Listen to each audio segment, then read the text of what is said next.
Welcome to the first trial episode of Content on Content podcast. My name is Alex Felice. I'm here with my good buddy Sean McGuire. What up, Sean? Hey, what's up, Alex? How you doing today? Doing great. I don't know if this is actually going to be a podcast, but it's a good test to see about a potential podcast in the future. I am a content. I'm a creative director in Maui for A Better Life with Brandon Turner.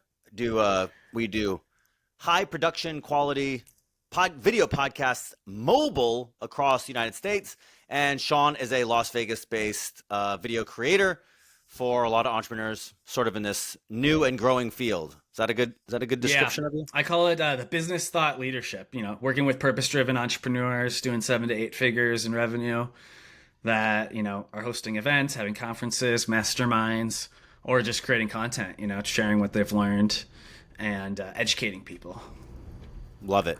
And we met in Maui when you were doing exactly that for a guy who was hosting a conference out here in Maui, and I live in Maui, so we met. Yeah. And then very recently we hung out at WealthCon, Ryan Pineda's event in Las Vegas, which was a really good event, high production quality, a lot of camera people there, a lot of camera people there. And it was interesting because we're definitely seeing a surge in this sort of field, but also there's a wide talent field of a wide spectrum of talent, let's say. Yeah. Well, it's interesting too, because I've been helping on those for a while, back when he had just 50 people in the room before it was renting out a hotel. And each one I'm seeing more and more people either vlogging, bringing their own camera, and then you got some of the entrepreneurs who can afford it, hiring out and bringing their own videographer with them. So each time there's an event, I'm seeing more and more people with cameras, whether they're filming with somebody there or they're filming themselves. And I think everyone's starting to really come around to the idea of seeing the value add of creating content, documenting the experience, and trying to grow their following, create a community. Yeah, the entrepreneur who needs to hire a full-time camera person is fast upon us, and then the really wise entrepreneurs who have a good business are hiring teams and studios and sets, and they're building entire production houses. Is that what you're seeing? Yes, absolutely.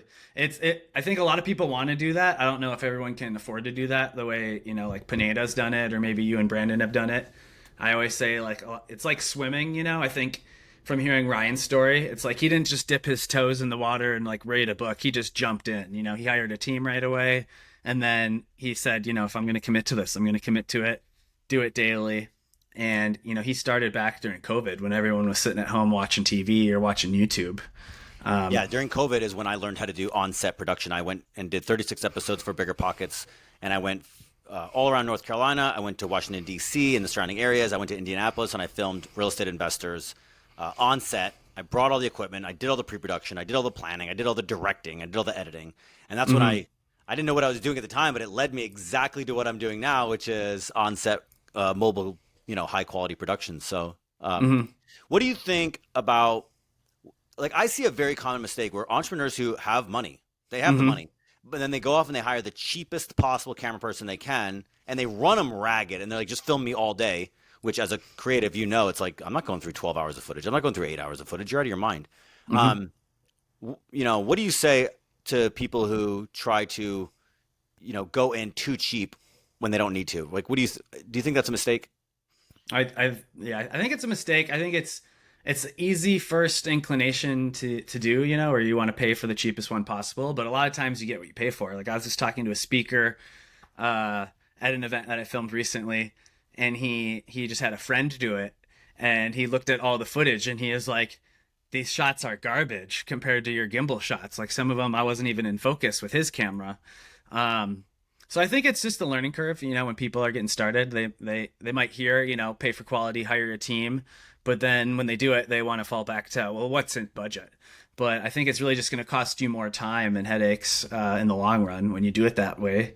I think it's better to, pay for the quality, pay for somebody who knows what they're doing.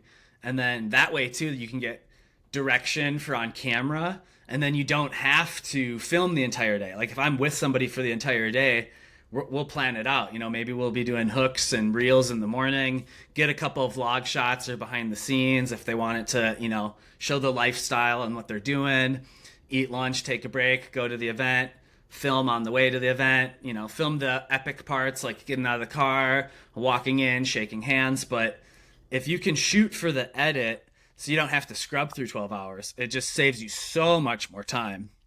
Yeah, one of the biggest mistakes I see when entrepreneurs hire camera people is they hire a cheap, inexpensive camera person who, they have a camera. And then the camera person shows up and says, "What do you want me to shoot?" And the entrepreneur says, "I don't know. I thought you would know." And then they sort of kind of get a day's worth of footage that turns into mediocre edits and mediocre, they don't know how to shoot with the edit in mind. And so what's so interesting to me is entrepreneurs who have, learned business. And one of the first thing I learned in business, because I'm a real estate entrepreneur, the first thing I learned was like, if you go with the cheapest contractor, you're going to end up having to buy the next, the more expensive contractor later to fix it all. And so the same thing with creatives, right? You hire this person that you think you can get for a couple $100s, and it's like you're going to end up having to buy to spend more money with somebody like you or me who really know what we're doing in order to actually get the footage. And so it's a buy nice or buy twice sort of situation. Buy nice or buy twice. I love it. It's kind of like when you go grocery shopping and you get shitty ingredients, then you think you're going to make something epic with it. It's like, no, you got to get the good ingredients first. If you have shitty raw footage that doesn't really tell a story, I think it's really difficult to extract that story in the edit and just rely solely on the editor. It's like always have a plan going into it. What are we going to have? What's the end result? Yeah, you gave a really great piece of advice that I don't hear often enough, and it's something that I do with Brandon. It's something I do with Better Life all the time. It's something I do with every single one of my clients is like, what are you trying to create in the end? And they don't think about that. So I shoot with the edit in mind. I don't go get a bunch of random footage and then try to tell a story on the editing floor later. That's brutal and inefficient, and it's soul-sucking. And so one of the best things that I think that the entrepreneur can do when he's hiring a video person is go, here's what I want in the end. Can we shoot for that? And that makes life so much easier for both parties, because now we know what we're trying to build. It's so much harder to just go shoot a bunch of stuff and then find out what the story is later. You can do it, but man, it is tedious and expensive, and then it's demoralizing. And so what happens, I bet, a lot of times is the entrepreneur gets not that much production footage afterwards. They don't get that many assets delivered, because the creator's like, I don't want to scrub 8 hours of. Most people are boring. You didn't say a lot. You didn't say a bunch of wildly great things in those 8 hours, especially if you weren't doing it intentionally. So trying to, drum up something cool is very hard. So I bet a lot of times the entrepreneur doesn't get that much footage, because it's like, why am I going to scrub this, 8 hours of footage trying to find a story when you only paid me $500 anyways? Well, especially if like you think of like a conference, right? Like the exciting moments are, all right, we're in Vegas, pulling up to the hotel, getting out of the car, meeting people, maybe getting on the step and repeat with the pictures. But then like the other 80% of the time, they're sitting in their seat taking notes, listening to Brandon or Ryan or somebody talk. So it's like you got to find the little moments before, find the sound bites of the entrepreneur that's talking, and then put that into a story. Because like I don't even just ask anymore, what do you want? I ask them to send me a video of something similar that they like what you did. You asked me, have you seen Diary of a CEO? Send me a video. We look at and talk about the intro of it, and that is so much more context than somebody just saying, oh, just make it cool. Make me look cool. Yeah Make me look cool is going to get you nothing, because what you think is cool is not universally cool. And if you can't explain it, what somebody else thinks is cool, we all have different standards. We all have different cool is very subjective. Yeah, absolutely. And how much time do I want to spend on making you look cool? You only paid me $500, or you only paid me $1,000. Like, you're not. I'm going to give you $1,000 worth of cool. It's not that cool. Well, that kind of that's like a lot of the creators. Then it's like if they are working on a lesser budget, or like your example with 500, it's like they'll mentally maybe have a cap to how many hours they want to put into it. Not every editor cares about the end product. They just want to get done with it and get paid and move on to the next one. Yeah, so I think so this brings a really good segue. I think we're in the moment of I don't know if I want to use the word revolution or a renaissance, but we are merging entrepreneurship and creativity in a way that has very rarely been done in history, and certainly new for us, with people like you and me who, we're artists, but we're drawn to this entrepreneurial field. And the entrepreneurs are now like, we need artists, right? And it makes it really interesting because there are people out there that are like, hey, there are always going to be camera people that are like, hey, I can make $300 an hour with my camera or $500 an hour with my camera, and so that's what I'm about. But then there are people like I think you and me that are like, I want to make art about entrepreneurs, and so it's less and less about the dollar per hour rate. It's more about how can I find an entrepreneur and that matches my vision. I was very thankful to have that with Brandon, but I dealt with a lot of entrepreneurs along the way. And I know you're looking for the same thing. You're like, how can I find an entrepreneur that is going to the same place I want to go? I wanted to build the best looking mobile podcast, that video podcast on the internet. Brandon's like, I want the best looking mobile video podcast on the internet. I'm like, great. The money's secondary now because we both have the same goal. So what do you think about that sort of this renaissance, this revolution of, entrepreneurs that now are like, I need an artist, not just a camera guy for hire, but I need an artist that shares my vision. Yeah, no, I agree. I think it reminds me of that Drake quote where all the rappers want to be athletes and all the athletes want to be rappers. I think it's kind of similar where all the entrepreneurs are realizing they either need to create content or they need to hire a creator, and all the creators, or a lot of the creators, are looking at how to be more of a business person or work with a business person. I think one of the most valuable things that I've been able to do in this field is exactly what you said. I speak both languages fluently. I speak entrepreneur very, very fluently, and I speak the creative side of it very fluently. And I think that's the biggest disconnect between entrepreneurs and creatives right now, is that neither side wants to learn the other's language. The entrepreneurs, a lot of them, not all of them, a lot of them are like, I don't want to learn cameras. I just want to pay somebody to do it. But then they don't want to pay a lot because they don't understand what it takes. And the creatives are like, I want to make money. I want to work with entrepreneurs, but they don't want to work within systems, which is the entrepreneur language. And they don't want to talk or understand what ROI is, right? Or they don't want to, they just want to make stuff. And so there's a huge disconnect between these two languages. And I think that's what I want to do, is bridge those two languages. I want to act as a translator for the community. And I think that when people start listening to each other and learning each other's language a little bit, I think those entrepreneurs who figure that out and those creatives who figure that out are going to thrive. No, I agree completely, 100%. What would you say to the videographer or content creator out there who's looking to find their version of Brandon Turner like you did? Yeah, that's a good question. First, try a lot of them. Like, you have to work with a lot of people. Second, you have to understand what it is that you want to do. I think one of the mistakes that creatives make is, certainly myself, is they dabble in a lot of different things, which is part of the creative process. But you have to understand what you want to make, because if you are dabbling, right, the entrepreneur doesn't want to dabble. The entrepreneur sees success when he builds a project for 10 years.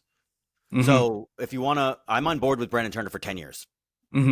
Okay. But his goal and my goal were the same. So if Sean's goal or the creator's goal is like, hey, I just want to work with an entrepreneur because I know it's good money, it's like, that's half of it. That's maybe important, but like, what exactly do you want to accomplish? What kind of entrepreneur do you want to work with? What kind of field do you want to interests you? Like, what do you want to get out of it? Are you looking for a job? Are you like, with creativity, and this, like, we have to find a project that excites us. It has to be a big project. It can't just be like, I want to take pictures along the way. I have to, like, I want to build something. I want to be able to put my name and say, like, that artistic thing didn't exist, and then I created it, and then I get to put my name on it. So I think for the for the creative who's looking for an entrepreneur to like partner up with, which is where I think this is going. This is not going to be a for hire industry. This is going to end up being a partnership industry. That's where I think it's going. Not for everybody all the time, but mostly. Me and Brandon are partners. I think, Ryan will probably maybe not have to do that because he got in so early, but in the future, the entrepreneurs that don't have that much capital to throw at, they're like, hey, maybe I'll give you some equity in this business if you help me build it. So I think partnerships are going to be sort of the future. So the creative who's looking to partner up with the entrepreneur needs to know what is the big project they want to work on, and where does the entrepreneur like have that need? Where do they share a long-term vision? And can you find a person that is willing to learn? Like, can you find two people that are willing to learn each other's language a little bit, right? Like, there is a lot of ego in this, right? So a lot of entrepreneurs want the content because they want to see themselves on camera, but there is no ROI in ego. So how can you create content that converts? And that is part of the learning the language, and the entrepreneur needs to learn the other side of it too, where it's like if you get somebody and you just want them to record for 8 hours and then spit out content, you are going to suck their soul out of them and they will quit. So Mm-hmm. how can you create a system where it's like, hey, I can create content that converts, it's systemizable, but also you need to give somebody the approach to the room to be creative and dabble. Mm-hmm. Yeah, I Is that, think it's always that was not concise, but is that a good yeah. answer? No, that was a good answer. I think having the same vision definitely. If you can have like a partnership, great. Like I've heard of some entrepreneurs, you know, sharing like a portion of the YouTube AdSense earnings with the creators, or giving them a split or commission on any of the online sales or merch, anything that's sold that they built together. Because when you look at it, it's either when I look at content, it's two categories. It's either entertainment, you got like the Jake Pauls, Mr. Beast, all the Airrack, all the people that are doing pranks and crazy things, and then you got education. And I think the education space is where there's more money to be made, and there's more of an impact to be made because you can really teach people, help them create a community. I think it depends on the entrepreneur. It depends on the talent, because Mm-hmm. you have a guy like Patrick Bet-David, and he did exactly what you did and said it's called valuetainment, Yeah, right? He did it yeah. perfect. He's like, it can't be one or the other. It has to be both. It has to be entertaining and it has to be valuable. Mm-hmm. And education is the same way. It has to be valuable and it has to be entertaining. Now, Mm-hmm. what that ratio is going to depend on the entrepreneur. Patrick Bet-David he's an educator, and Mm-hmm. he's entertaining, right? But he's probably 70-30 education. Mm-hmm. Now he's mature and he has a very interesting perspective on things, and so that's going to garner him a lot of clicks. But everybody has a personality and a like an idiosyncrasy. Ryan Pineda has leaned deep into his faith, and so Mm-hmm. most of his content now is faith oriented. So back to your original question is like, do you want to work with an entrepreneur of any kind? Like, what if you don't share that faith? Right? That's going to be a bad fit. That's not going to be a bad fit. It's not going to be a good fit because both parties need to be bought in. Mm-hmm. And so yeah, the partnerships are going to be dependent on what skill sets both parties bring, and then what you bring in terms of like value and entertainment is going to depend on the talent and what their message is. Mm-hmm. Also, I'll add to this. This is another one I should have thought of it earlier. Is everybody has a creative style. Every creator has a very specific creative style. I like big colors and high contrast, and I never shoot in black and white, even photos. I never shoot low contrast. I never shoot soft colors. It's always high contrast, bright colors, almost like an amateur, right? Mm-hmm. But I found my way to do it at a high degree. If you don't like that, I'm the wrong guy for you. If you want to shoot slow, documentary style, cinematic, 24 frames a second, dreamy, like, you need to find an entrepreneur that matches your style, and the entrepreneur needs to understand that people have different styles, and find the guy who already makes what you like the way it looks. Mm-hmm. But it's the same thing with like hiring a wedding photographer. It's like, dude, everybody's got a different style. It's not about talent, it's about style. So if you find somebody who makes things that you don't like, they could be the best in the world. It's not a good fit, and vice versa. If you find somebody that's like, everybody's going to get better. So if you find somebody you're like, I like the sort of vibe that you have, it's fast paced, right? If you shoot music videos, you're probably, maybe that works for for conferences, but maybe it doesn't work for educational YouTube videos. So finding, somebody who has the style, the creative style that matches your, the talent's energy is really important. Sure. No, I agree completely. Okay. Which brings us to another thing I want to talk about, which is community. I think, I don't want to sound arrogant, I'm uniquely positioned here. I don't think there's much of a community for entrepreneurs or creators that work with entrepreneurs. And we have started one on an Instagram chat, and I don't know how to grow it yet, but I would like to say it out loud. We have a private Instagram chat called Content on Content, and we are trying to bring together people who work in the industry that work for entrepreneurs. And that's been very useful to share knowledge, to share like inside sort of like industry stuff, to share tech, to share software. Make and introductions to make for introductions. guests. And there's people from Bigger Pockets production. There's people from Cody Sanchez. Obviously, you work with Ryan Pineda. Spencer's in there. He works deeply, like day to day, on Ryan Pineda's side. I work on uh, bigger. Better Life with Brandon Better Turner. Life with Brandon Turner. Yeah. I just met a guy yesterday, or at the event, I met a guy who's going to join, and he does Brad Lee's YouTube. So what's interesting is I don't think that there's many of us in this world, so I'd really like to start a community. But how do you feel about it? Because I'm really wanting to run with it.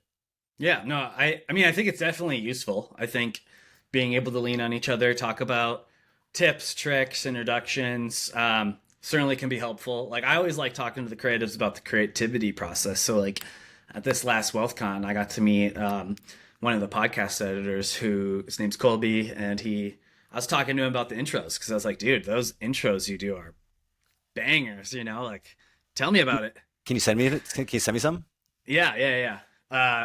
You want them right now or after? At the end of the show. Okay, yeah. At the end, I could send you. But yeah, no, it's just fun to watch, you know, and ask them, hey, how'd you come up with this? Like, what are you looking for when you're watching the full interview to know that I'm going to clip this and use it later, and then talk about your process? Like, I told him, and I've told a couple people, like, I was just filming Neil Dingra's Forward event right after WealthCon, and the videos they played for the intro speakers were like phenomenal. And I was talking to the creator who made those, and I was like, dude, if you made a 20-minute video talking about your process, the clips that you found, the sound effects, and all the text that you put in, like I would watch that. That was cool. Yeah. So for me, it's fun just to nerd out and talk to people about their process and how they get things made. But yeah, I don't know what it would look like moving forward with the group. I mean, I think the chat's cool. I think, you know, trying to get a little bit more engagement and talking to other people in there. It's hard though too, right? Because we're all filming and working. So it's like if somebody has a shoot or a podcast, you know, they're not gonna want to jump on and talk to us. They got to go work. Yeah, I'm not that active. I'm not as active as I'd like either, but definitely something I want to grow. Yeah, but I think there's definitely value in it. You know, I always like to say collaboration over competition. So the more creators. I think that is a new feature, a new culture for creatives. I think creatives for the very, very long time have been guarded, individualized, and like protective of their secrets. And I think the entrepreneurs are the opposite. The entrepreneurs are like, we can all win together. And the more that these two things merge, the more that culture comes to the creative industry. Mm-hmm. Absolutely. Yeah. But yeah, I mean, it's just, you know, the more we can share ideas, the more we can make each other better, the more we can grow. I've had more videographers and content creators reach out for gigs that they can't do, or when they're having an event and they need help, than I thought when I got started. Because when I got started, kind of like you said, I was like, keep your cards close. They might hire him instead of me. But it's like, no, he might hire me too. So like he might have a gig where they're like, we need 2 shooters. So might as well, you know, go talk to him and be friends with him. Yeah, I have 2 more events this year, and I'm going to shoot Bigger Pockets, and I'm going to need people. Yeah. Let me move the conversation forward. Sure. AI is here. Artificial intelligence is here. It is working for video creators. How have you used any AI, and how is it changing things on your end? Autopod is probably the most popular one that I've used. I've looked at Viral Finder. It's a tool for finding other kind of creatives talking about the same thing that you want to talk about, and it shows you them based on views. Have you used it at all? Or? No, never heard of it. Okay. Viral Finder.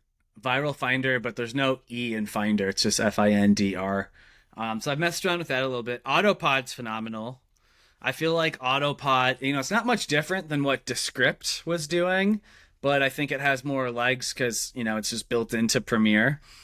The amount of times that I have to switch from Premiere to another piece of software. I mean, this is tough with the captions. Like, captions are still a pain, right? But I have to export it from Premiere. I have to drop it into my phone. I have to put it into captions, and then I have to upload it to the software. It's tedious. Yeah. So many steps. Yeah. But Autopod's great. I mean, I think it's when I had edited podcasts before, for every 1 edited minute, it would take me between 2 to 3 minutes of editing time. So on a 60-minute podcast, that could be up to 3 hours. And with Now it takes Autopod, 5 minutes. takes 5 minutes after you click. Like, I still like to plug it in, do all the color correcting, Oh yeah. get all the sound done first, then Yep. you nest everything. But it's like 20 minutes of deliberate coloring and audio adjustments, and then you nest it, and one click, go make my coffee, come back, it's done. It's magic. It's magic. Yeah. I started using Autopod this week, and I think that's going to save me. Oh, my battery died. Oh no.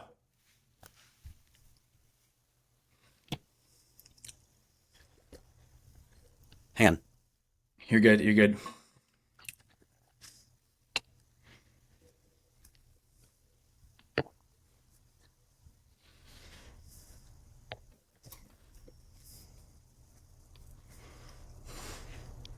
Charge your batteries, folks.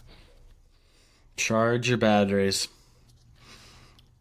When I first started shooting, I wouldn't charge my batteries right when they died. I'd wait till they got home.